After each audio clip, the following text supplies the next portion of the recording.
Well, hello, hello. I see you guys in the hallway. Come on in, it's time. It's 3 o'clock on the dot. We're gonna keep things rolling, and I'm super excited to introduce our next guest. I really appreciate those in the front few rows. There are plenty of extra seats, so if you're in the back, feel welcome. It's gonna be a nice, intimate atmosphere right up here up front. So if you think it's too far away, plenty of seats. So please, now's the time to come up a little closer. So our next speaker is a Sony Artisan, and thank you so much to Sony and the whole Sony Alpha family for making this happen and bringing some of this talent to our stages. Andy Mann is going to be joining us. He is a landscape photographer, conservationist, works with Nat Geo, co-founder of Sea Legacy, and I can't wait for you guys to dive into these images. No pun intended, maybe a little bit. But without further ado, Andy Mann, come on join us on stage. All right. Thanks, Michael. Hi, everybody. It's great to be here. Thanks for coming.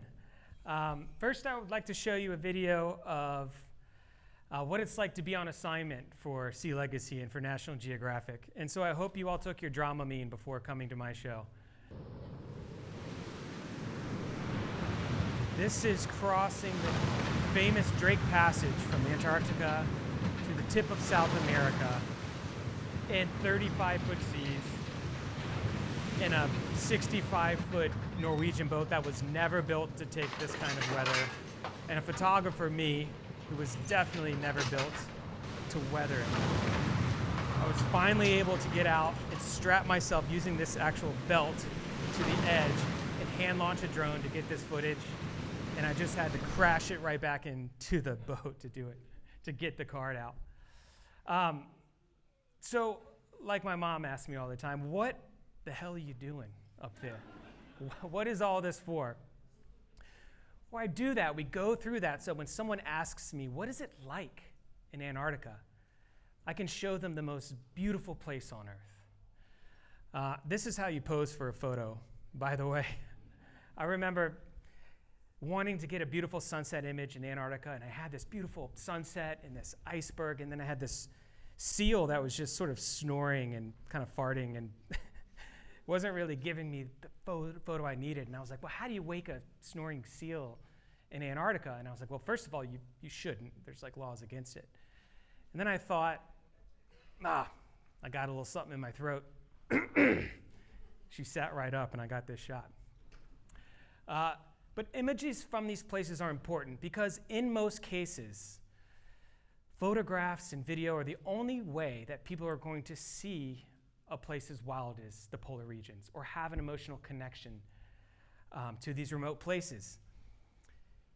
And we make the images we do so that when you experience the images, so when you open the pages of National Geographic, you're immediately transported to another realm and taken right up to the edge of what's possible in some of the most beautiful, unimaginable places on Earth, so that you can share an intimacy with that subject.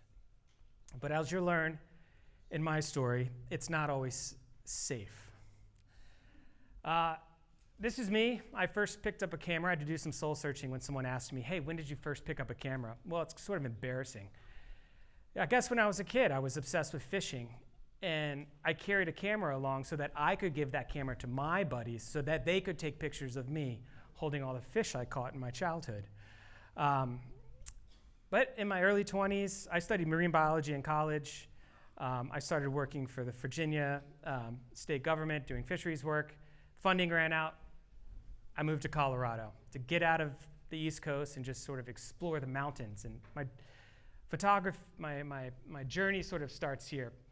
I fell in love with rock climbing. It's the first activity I did in Colorado. I met a buddy, he took me out, and I became obsessed. And I spent years at that point, I loved it so much, it was easier just to move in my car and just travel around and climb and be part of the climbing culture. So I sort of had this, what they call a dirtbag lifestyle, and I needed to find a way to sort of fund that lifestyle, to stay on the road. So I went and I bought a camera. This is the first camera I ever owned. It's a Sony. And it has not 1, but 2 megapixels. And as the expert at Radio Shack informed me, that's 2 million pixels. So that ought to do the job, I thought. So So I dropped my $80 on it, and I became a photographer. And I sort of like started hanging out with climbers and bumming around. That's me with the guitar, mostly bumming around than shooting. But I was still picking up some odd jobs. So I was at a restaurant one day, and we were prepping for a Friday night dinner, and I worked for one of those chefs that was like one of those kind of chefs, real mad kind of guy. Anyway, I got a phone call in his office. Like, we had a busy Friday. He was like, Andy, you got a phone call. You need to get in there.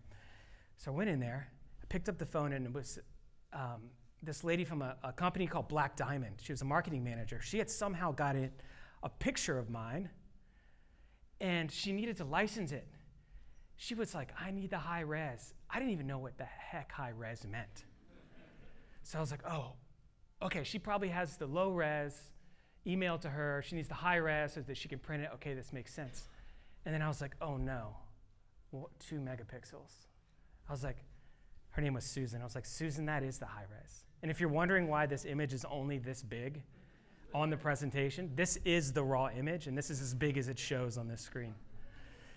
She laughed. She was like, Andy, she's like, we can't print this image, And I was like, oh. She's like, do yourself a favor, go get a 10 megapixel camera or something that we can print. You're traveling with climbers. You got a good eye. And I was like, I have a what? She said, you got a good eye. And I was like, oh, that's the first time anyone's ever said that to me. So before she hung up, I said, Susan, how much are you going to pay me? And she used a bunch of terms like I didn't understand about the time, about usage rates and perpetuities. But she said $600. It was going to be like a half page in their catalog. I was like, $600? That was like 2 weeks of work for me in the kitchen. And $600, when you live in your car, $600 will do. And it did for a long time. So I went out, I bought a camera, and I started photographing climbing all around the world.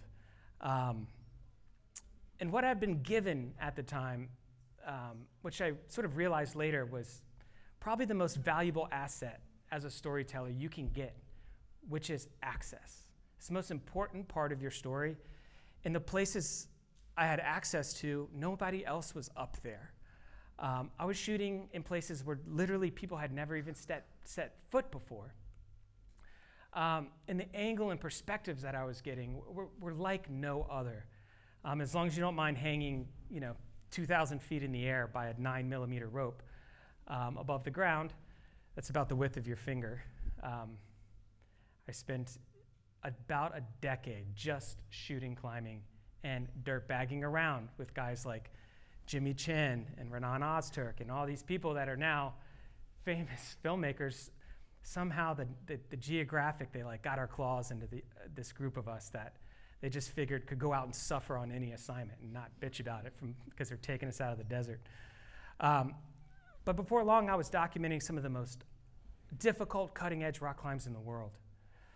And we were living life to the fullest. We were spending our winters in the desert and our summers in the high mountains and sleeping wherever we wanted. We were sort of dirty, but we kept it pretty high and tight too, because you never know when a cute climber girl was going to walk into base camp, which never happened, not once. For me, it's more like this. You're just hanging with your buddies. And these were our beds. We're sleeping on the sides of Yosemite Valley for weeks at a time. It became home. And we'd figure out the most difficult way up, and we'd figure out the most efficient ways off sometimes. These are my friends Steph and Mario, and they're base jumping off a sandstone tower in the Fisher Towers of Utah called Ancient Art. And I remember it took all day to get on location. This is 1,500 feet off the ground, and I'm on this narrow ledge, about in this wide, and I'm seeing them. They're sharing a summit that's like the size of a dinner plate, and they're waiting for the wind to just be right. And I'm on just full motor drive. I'm just like as many frames. I'm just going when it happens. And I remember they would count 1, 2, and then they'd be like, whoa, and they would do this because the wind wasn't right. If they jumped off and the wind blew them back in, that would be it. So I'm just so nervous. And then I remember 1, 2, 3, they go. And I got 3 frames off. And then the sound of the parachute, boom, when it opened, echoed through the valley. And I'm just sitting on this ledge alone now, and I'm watching my friends, and you can't see it, but Mario's car is like parked on the road, and I shit you not, like 10 seconds after they jump, I see his car lights go beep, beep, and I'm like, did he just reach in his pocket and unlock his truck? 30 seconds later, he lands next to his truck, he's folding up his parachute, he gets in his truck, and I see the headlights leave the valley. And I'm like, I'm 6 hours from the car. So I finally rappel down on my own, hike out in the dark. I drive, and like 3 a.m. I show up at their house, and they have a little cold plate of dinner and says, "Hope you got the shot," like a nice note. Yeah, it's like the lifestyle of being a adventure storyteller that I think I loved the most. It's about the simplest of pleasures, you know. It's like a cold beer after a hot day or a dip in the river. It's not this sort of like adrenaline-inducing pursuit of the useless that some people think it is. It's about the friendships and the stories that were being bonded in the mountains. Like, this is my friend Scott Adamson, classic climber. I had to shoot an image of my friend Steph Davis coming up what is the second biggest vertical wall in the country. It's called Notch Peak. It's in Utah.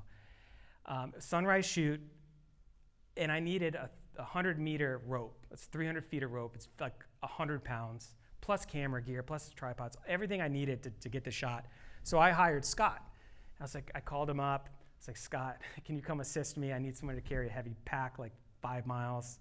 I'll pay you $20. He was there like 6 hours later.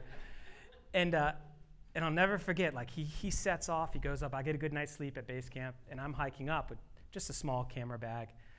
We basically get up there at the same time, and I'm so grateful because I just couldn't have carried it. And I remember Scott like dropped the big haul bag down, and he's pulling out like 100 meters of rope. He reaches down, he pulls out like 2 jugs of water. I was like, oh, that's so nice. And then he reaches in, he pulls out like a 12-pack of PBR. And that's Scott. That's the kind of people you meet in the mountains. And unfortunately, this was the last photograph of Scott. And he died in an avalanche climbing big walls in Pakistan a few weeks later. And it was one of the first reminders of what we were doing had consequences. But before long, climbing was my red carpet to see the world. And within 3 years of deciding to get a camera and document this sport, I traveled over 20 countries and shot just as many climbing stories. And I could climb and document anything I thought, until I got a call from a gentleman named Mike Lebecki. And Mike is a National Geographic explorer and just complete mountain madman. He has hundreds of first ascents to his credit all over the world. He called me up and he said, "Andy, I got an expedition for you. You're perfect for it. You're going to hate it, but I promise you'll look back on it fondly." Which is like kind of a tough pitch. He said it'd be type 2 fun. I don't know if you guys are familiar with the difference between type 1 fun and type 2 fun, but type 1 fun is like normal fun, like you're enjoying the activity while you're doing it. And type 2 fun is only fun in retrospect. And I'd been on a type 2 fun expedition with Lebecki before, sailing around and climbing first ascents in Greenland, where he said there would be no mosquitoes. Yeah, there are millions of mosquitoes, that we were wearing dry suits wherever we went. But anyway, he said, "Don't worry, come on this trip, you'll love it." So I did. And so Lebecki has this knack for finding unclimbed rock towers around the world. And you know, this day and age, most beautiful, big, clean granite climbs have been attempted or climbed. So you have to look further and deeper. And he had found this jungle tower that was in the middle of the Marquesas Islands on this island called Uapu. It was like a 20-mile hike to the center, and there was a 3,000-foot unclimbed, just rotten rock, muddy, rainy, wet tower, soaking wet tower. And by the time we even reached the tower, we all had jungle rot on our feet. It never stopped raining the entire time. This is Angie. This is Mike's climbing partner, enjoying type 2 fun. And for 28 days, we climbed this soaking wet tower, living in the middle of the jungle. You can see Angie belaying here with just rock and moss just flying through the air where Mike is climbing. And after 28 days, this is our glorious summit photo. We topped out the tower in a tropical storm in the middle of the night, in the middle of the rain. And this is Angie realizing that we're only halfway back to camp. But Mike was right. As soon as you wash off the mud and the blood and everything heals, like, it's pretty fun to be up there. It doesn't have to be fun to be fun. Okay, that's my point. So this is sort of the first part of my journey. This is like my expedition gear. You know, I'm still not having a permanent residence. I still don't have a studio. I basically have to rent a van to get any of my gear anywhere. And it was about that time that I sort of took some time off the road, where we had caught the eye of National Geographic as being, like I said, I think people they could just like pluck out and send anywhere. They wouldn't bitch. Grateful for the opportunity. So I got the call to do my first National Geographic assignment to a place called Frans Josef Land, Russia, which is Arctic Russia. And I went with my friend at the time, another climbing photographer, climbing bum. His name was Corey Richards. This is Corey, who, by the way, I said, hey, I got a little, blurb, a little mention of you in my show for the Bild Expo. Send me a photo of you. And I was like, he sent me this. He's like, they'll love it. And I'm like, okay, man. It's your face, not mine. Anyway, Frans Josef Land is an archipelago of 191 islands, just shy of the North Pole. The purpose of the expedition was to bring to light the value of remote Arctic regions in hopes of protecting it. See, the Arctic is like a canary in the cage in the mine, letting us know what's happening in the rest of the world. Very little is known about it, yet it's the hub of all the world's great changes. It's important to protect it because it's one of the last fully functioning, intact ecosystems on the planet. But honestly, neither Corey or I had any business being up there photographing wildlife for National Geographic. I mean, we immediately realized we're out of our element. We're pretty good climbing photographers, but this was something, a complete learning curve. Imagine being on your first assignment for National Geographic and just feeling like a complete hack. Crawling around in the mud, sand in our butts. Like, what do you even do? Like, we were not going to be the next Paul Nicklins and Chris Johns, or Frans Lantings for that matter. But we had to get photos of polar bears. We had no idea how to do that. So we put a camera on an intervalometer where it's just taking pictures. We'd wait till it sniffed us out. We'd get on the boat, we'd get out of there, and hope that the bear just took a photo of itself, which it never did. 1 week into 2-month expedition, we had lost 2 of our 3 cameras and my only nice tripod. I know. I mean, the nerve of this guy. But that trip was much more than the wildlife. It was about the science, and the more I hung around the scientists, the better I was understanding the story that I was there to tell. Some people admire astronauts, athletes, or cowboys. I admire field biologists. They're tough people. They're tough mentally, they're tough physically. And the work they do is incredibly important, and it's incredibly exciting to document. So as once climbers were my red carpet to see the world, now field biologists are becoming my greatest asset, which is access. All of a sudden, my camera was telling a different story. It was telling the story of our rapidly changing planet and the people that have dedicated their lives to protecting it. This is an Arctic ornithologist pulling plastic samples from an ivory gull in a place where no human being had, that we know, even set foot before.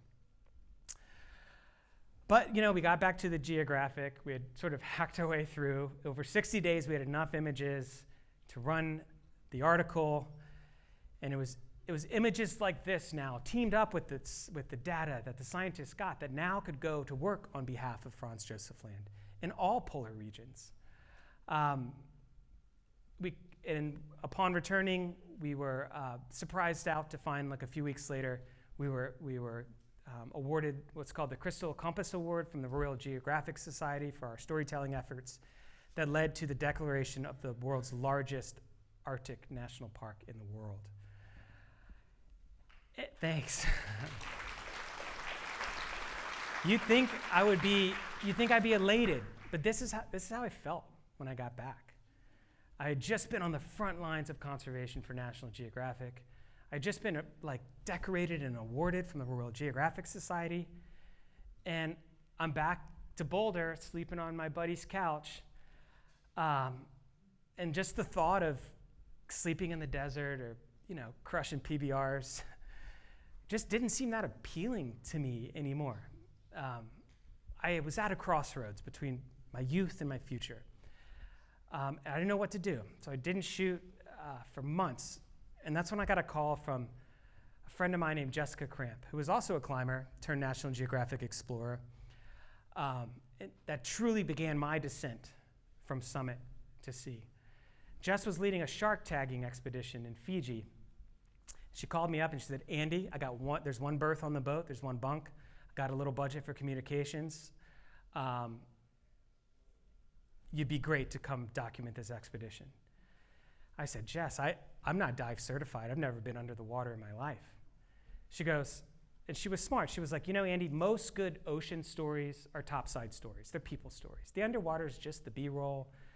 She goes, don't worry, I didn't tell the Navy SEAL dive safety officer that you weren't certified. He'll be on the trip. You have 2 weeks to get certified and meet me in port in Fiji. She goes, I told him you're a dive master. I was like, okay. Fake it till you make it. Anyway, this is me getting certified in a heated pool in Boulder, Colorado. I'm also learning that's my dive instructor. He was very nice. Because I'm also learning how to use a camera at the same time. And he knew I was going to photograph sharks, so he was kind enough to put a fin on his head here. So this is actually the first underwater photograph that I ever took. This is the second underwater photograph I ever took. Show up to Fiji, it's like get in the boat right away. I remember zipping on this Zodiac. I got my camera, I got my wetsuit. I've never done my open water dive. I've never even been scuba diving in the ocean yet, just this heated pool. And the Navy SEAL dive safety officer of the expedition was sitting across from me. He was looking me up and down. I'm like praying I did everything right when I got my tank on. And the dive guide was looking at me. I was the National Geographic guy. I had my camera, and he just looks at me. He goes, you want to be in the action, right? And I was like, I look at Jess, and she's like, and I look at the Navy SEAL, and he's like, I was like, yeah, put me in the action. Boom, I just overweighted. I sink to the bottom to 120 feet in ripping current. There's 50 of the world's largest bull sharks just circling me. So I'm shooting for 10 minutes, just frantically, just motor drive, just whatever I can get. 10 minutes into the dive, I get this tap on my shoulder. I turn around, and it's the Navy SEAL. And he's doing this. And I'm like, I know, it's crazy, we're gonna die. It's like fun. I'm so excited. Apparently this means you're out of air. Because he pulls on my gauge and he's tapping it. And I'm like, oh, that's not good. So he's like, we gotta go up. So you should normally get like 45 minutes to an hour off a tank of air. I blew through mine in 10 minutes. I was so excited. Just bubbles everywhere. He must have just read it, from a mile away. So he takes me up to the surface and he goes, you're not a diver, are you? And I was like, no, I'm so sorry. Jess told you that. I was like, okay, how fast can we swap this tank? Let's get back down there. And I think he sort of admired my bravado. That, or he also knew he was stuck with me for 30 days on this expedition. He had better teach me how to dive. So he did, and actually I've done like 10, 12 expeditions with this foundation and this Navy SEAL named Joe Laporte, and he taught me how to dive. But it didn't matter. I mean, Jess, she was pumped to have a photographer there because, field science is this such critically important expeditions that just are so rarely documented. I mean, generally, if like a field science expedition has an extra $500, $1,000, like that goes to a grad student, gas in the outboard, pencils, field, whatever. They're just strapped on budget. And so she realized how important this was to the expedition. And the shark dive was amazing, but the real thrill was finding purpose with my camera. And the real work we were able to do was to go and study these coral reef ecosystems and then share that data and share these films and photos with frontline communities there in hopes that they can use this information to better manage their coral reefs and their fishing grounds. I was obsessed. In the next few years, 2 years of my life looked like this. I called every organization, every nonprofit in the ocean, every student, every professor, and I said, put me in. I'll raise my own funding. I'll do whatever we can. I just need a berth. This is important work, and I wanted that access. I mean, to learn about your story while you're doing it is one of the most incredible things you can ever do. I mean, we always try to understand our assignments before we get there, but there's nothing like learning and sort of uncracking a story and letting it unfold in front of you. And field biologists were that for me. They were becoming my red carpet to see the world. I even had to do one time a 3-week expedition to study seagrass in Albania. And this was the clearest day. I would spend 8 hours a day, and they would only study like a 1 meter by 1 meter piece of grass for 8 hours. And I'm like, shit, how am I gonna make this any more interesting? I tried every angle in the book. But I'll tell you something about field science. It is not the kind of science I was taught in high school, that's for sure. It's like wild adventure. These people are like superheroes. I followed this one, this biologist here, his name's Jorge, and this is in the Azores. And he was trying to oceanic mobile rays. He wanted to study them. And for years, he was taking a satellite tag, and with a spear, spearing them in the back. And then that tag would hang on for a month or so. It'd float to the surface, you'd get the data. But the data was always wrong, right? Because the ray would get stabbed, and it would just deep dive. So they're not learning the natural behavior of these things. And we showed up to this expedition, and on our first dive, we noticed one of these oceanic mobulas was stuck in the anchor line of our boat. So we went over and freed it, and it occurred to Jorge that, oh wow, these animals only swim in one direction. They don't have reverse. So it occurred to him, he got right back to the boat. He's like, if I can make a collar tag, I'd slip it on him unintrusively, I can get a data set that's uninhibited.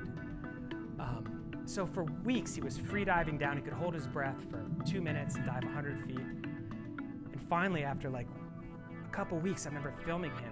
He looked like a superhero going down on this dive. He had figured it out. He had figured his timing out. And he dove down and unobtrusively put on what was at the time the first collar radio tag on these animals. And again, like, this was not the kind of science I was taught in high school. If so, I would have been a scientist. But it was, what's more as important as the data Jorge was getting, the images were just as important. Because as Jorge's data is really informing a lot of these policies, it's really only hitting these policymakers here, and we need to hit them here. So it's images like this of this pod of sperm whales teamed up with the data and the scientists that really sort of start to crack open the nut of conservation. And that's how science and media can work together. Of all the magical creatures in the sea, sharks have always been my favorite. I think because I was sort of like thrown to the wolves on my first dive, I've just always been fascinated. And so I've spent years just photographing different sharks, finding the scientists that would take me to see them. I've photographed just about every major shark in the ocean, even ones that look like they're from Star Wars. This one's called a wobbegong. Wobbegong.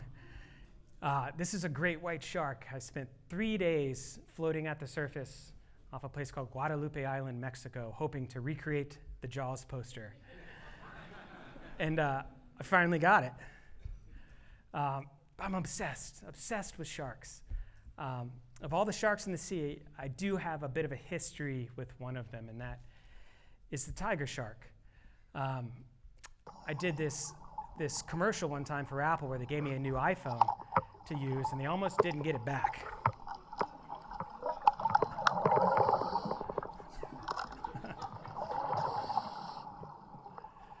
But I got it back. Yeah. And that was different for me. I'm used to having like a big camera to deflect and sort of redirect. Like when you're down there with like a smartphone, it's a little different. Like the technique is like, whoa, I wasn't used to not having anything between me and my subject. So that was sort of new for me.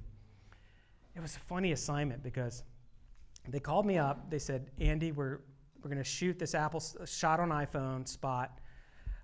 The only creative brief we're going to give you is we need you and your buddies to find metal moments in nature. And I was like, what the heck? You're the largest company in the world. That's your creative brief? They're like, yep.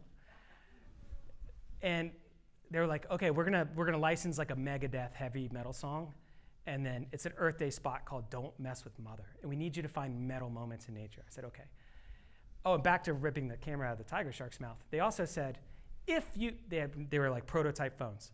If you lose a phone, stop what you're doing, come to the surface, call us. We will send a team to come take care of it. Because you can imagine all the R&D and the money they don't want these things floating around the ocean. That's why I was like, I'm not making that phone call. Anyway, so we took these smartphones, and here's the commercial we made traveling around. We had 1 week to find metal moments in nature, and we were nominated for an Emmy for Outstanding Commercial for this spot here.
Thank you. Yeah. Don't let anyone tell you it's the camera, right? Because it's not. Hi. What kind of moments were you asked by Apple to find metal? Metal, because they were licensing a heavy metal song. I think they just needed them to match. Anyway, that's a fun shoot. But of all the sharks in the sea, the one that has sort of become, that really stole my heart, has become my muse, is this shark, the oceanic white-tip shark. And I don't know if you were at Brian's talk, but he did a great job. That sort of, if you're a photographer and you love to photograph sharks, there's nobody that doesn't fall in love with just the power and beauty and grace of this shark. I mean, these pectoral fins are just built like fighter jets, and they swim through the ocean. They were once considered the most abundant animal on the planet. And those populations have declined up to 99%. But what makes them an amazing shark to photograph is they just don't show the sort of healthy amount of respect that you would hope to encounter of a shark of this size. They live out in the pelagic, deep blue, and when you jump in the water, they have to come check you out. There's just not meals that flop in the water all the time. But that's the kind of access you need. You want them right on your dome port, kissing it, so that you can make these kinds of images that people can feel the presence of those animals. No other shark has the charisma or bravery as the oceanic. And Jacques Cousteau once called them the most dangerous shark in the sea, probably for one reason. They're nicknamed the shipwreck shark. So it's not a shark you want to see if you're floating around in the ocean.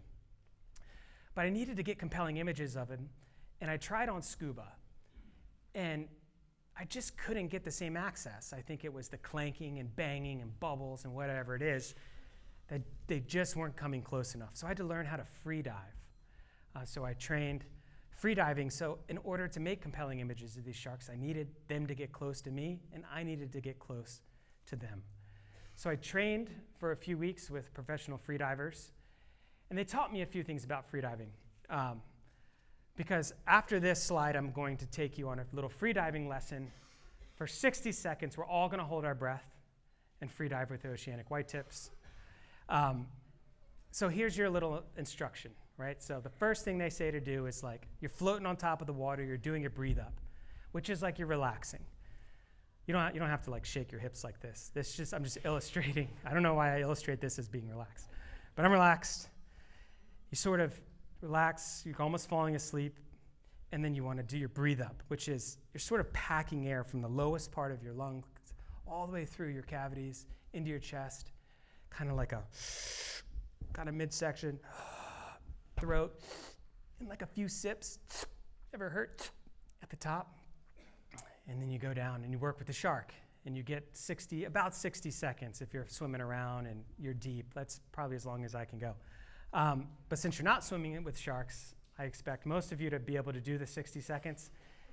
And when I did this talk over COVID and everybody was wearing masks, I had no idea who was actually even doing it or making it. But you're all exposed now. So I'll start the video. When you see me go in the water, when you start the video, start your breathe up, belly, relax, do your shake, whatever. Pack it in. And when I hit the water, everyone hold their breath. Here we go. Start your breathing in your belly, all the way through your chest, your throat, and hold. And could you imagine the heightened level of experience being under the water with these sharks on a single breath hold? You see and feel more than you would on an hour tank dive in 60 seconds because you are hyper aware of what's going around you. And the sharks, no fear. Make sure you're looking over your shoulder, other shoulder. Sometimes you can't see them all.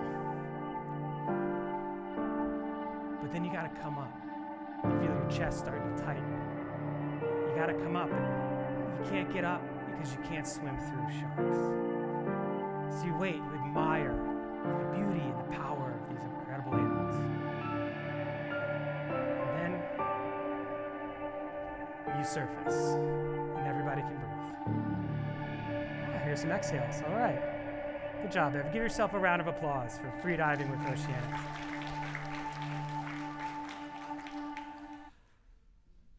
So, Cat Island, Bahamas. This was an island that off Bahamas that is very near the big drop-off of the Gulf Stream. And it's one of the last reliable places that you can even find groups of oceanic whitetips anymore.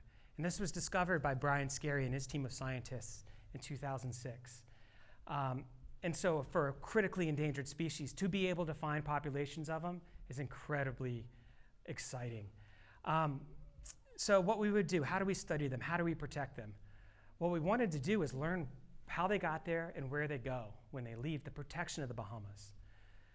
So we wanted to find pregnant females. So we'd catch a shark, I'd film, shoot photographs, we'd catch the shark, we'd bring them to the side of the boat, we'd turn them upside down and put them into what's called tonic immobility, which sort of puts them to sleep and relaxes them. The scientists would take skin samples, blood samples, DNA samples, we'd measure them. But most importantly, we wanted to know, was this a female and was she pregnant? In order to do that, the scientists had a mobile ultrasound unit, same thing that they use in African safaris or like for elephants.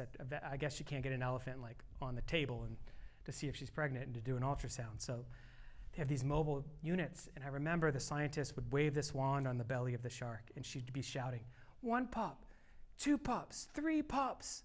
Almost every single shark there was a pregnant female with pups, a critically endangered species in one of the last places on Earth. We needed to know where they go when they left the protection of the Bahamas, and where were her pupping grounds. Because if we can protect those pupping grounds, and they seem to gather here in the protection of Bahamas, we can save a species because we're sort of saving their life cycle. They'll always swim between these parks, but that's the goal. So the scientists would surgically implant just the tip of this, not this whole device, but just this little metal tip under her dorsal fin, and the shark would swim away, and it would record data for 3 months to learn and get her track. Where does she go? And then by just a simple corrosive link, that satellite tracker would pop off and come to the ocean and float and start sending data, satellites back to the labs in Florida where they learned where these sharks were going to pop, which turned out to be Haiti. So there's new projects going to sort of study and create marine protected areas around Haiti. And to me, this is a story worth telling. And why sharks? Because this is how many sharks have died since the beginning of this presentation by human beings. Most scientific papers estimate between 100 and 250 million sharks are killed every year. So what can I do? Well, I can use my camera to tell these stories, to shine a light on these species, to give a voice to the voiceless, so that I can elevate and spotlight this work in our incredible ecosystems. Because the last wild places need us to keep telling their story. Because whenever we cast our cameras upon the voiceless, allowing beauty and grace to speak on their behalf, somebody, somewhere in the world, who would otherwise never journey to a place as wild as the polar regions or the open ocean, will now dream of it. But ladies and gentlemen, there's still part of me that loves the mountains, that genuinely craves type 2 fun. There's something about, I don't know, the soul of a mountain that once it has you in its grasp, it just never lets go. And I recently went back to Greenland with Mike Lebecki and friends to attempt one of the largest unclimbed walls in Greenland. And I couldn't tell you why with any certainty I went back there. Maybe it was to sort of revisit my roots as a storyteller or to reform those bonds that can only be formed on the side of a 3,000-foot granite cliff with your buddies for weeks at a time. And after 2 straight weeks of climbing, we summited this mountain via what is still the most technical rock climbing route in all of Greenland, and reformed those bonds. And it was a beautiful experience, and it was a long expedition. But it was on the journey home from that trip that I learned the most important lesson of all. And that is, let's celebrate this planet. It's a good day let's to die. have fun. Because we protect the places we love. So my advice is go out, celebrate this life while we have it. And if you do that, and there comes a day where Mike Lebecki hands you an inflatable slicing pizza, Hold on. Come on. you're gonna know exactly what to do with it.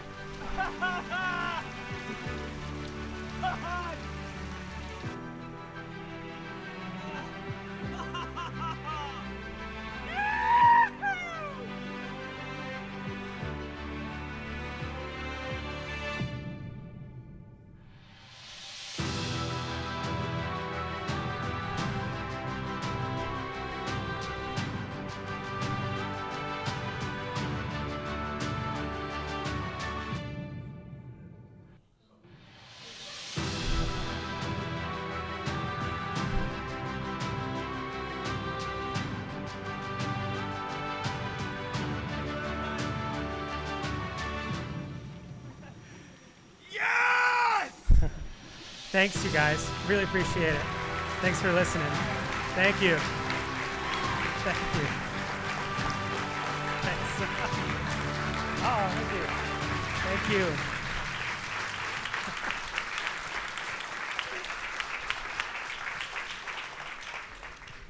Thank you, everybody. We do have a little bit of time for some Q&A, so let's see some hands if you guys have some questions. Okay, let's start it off. How long ago was that last bit? That was 2018. Yeah. If Mike calls and he says it's type 2 fun, I'm there. Yeah. Any mishaps with the sharks? I haven't. Besides, the iPhone. Who cares about that, though? Yeah, exactly. Nothing? Nothing. I mean, sharks are totally misunderstood. I mean, I'm sort of aware of my environments, and I've gotten out of the water before. You sort of feel this like sense of like things have changed. There's a shift in the energy, and I just get out of the water in that case. But all the time, it's passive, wonderfully, beautifully spiritual experiences with sharks. Yeah. So the photo rig that I saw didn't seem to have any lights on it. How much of this photography was with natural light? A lot. I mean, most of the time, like if I'm shooting from the surface, there is light. And I'll use continuous lighting or strobes if I'm underwater. If I'm, below probably 30 feet, you start to lose some of the color spectrum, and you have to add that on. So yeah.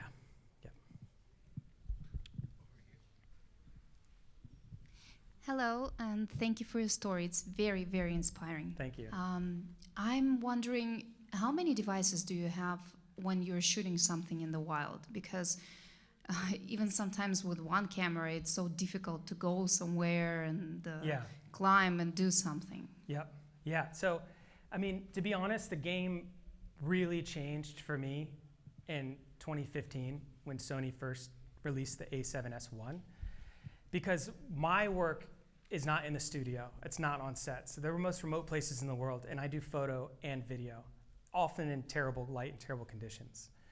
So when Sony first started doing the mirrorless cameras, and to this day, the systems have allowed me to be light and fast and to do these assignments with just sort of one rig, where before I would have like a big cinema camera, continuous lighting, sometimes a generator to run the lighting, whatever. And so as the technology has progressed, I've been able to sort of get down to like a camera backpack on a lot of these trips. Yeah.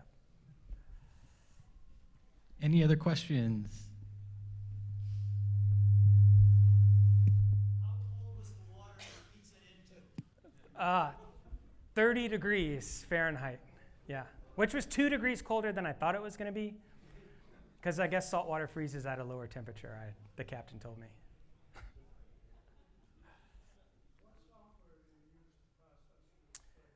To process images, I'm a pretty simple guy.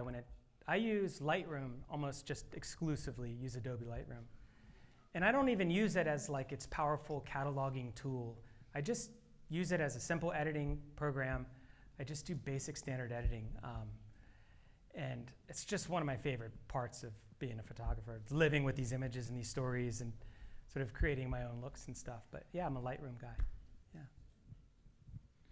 All right, one more time. Let's give a round of applause. Oh, thank you. Thank you.